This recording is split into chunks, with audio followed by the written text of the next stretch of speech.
Hello everybody and welcome.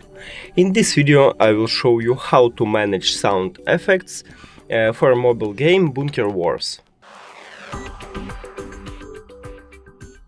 You have to start by press on three lines at the top.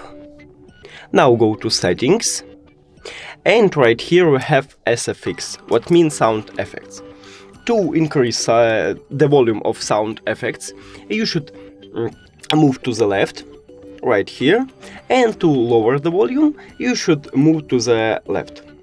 So for 50 it's okay for me, so I stayed here. That's it. Thank you for watching this video. If you found it helpful, please consider subscribing to channel and leave the like on the video. It's really important to us. See you later.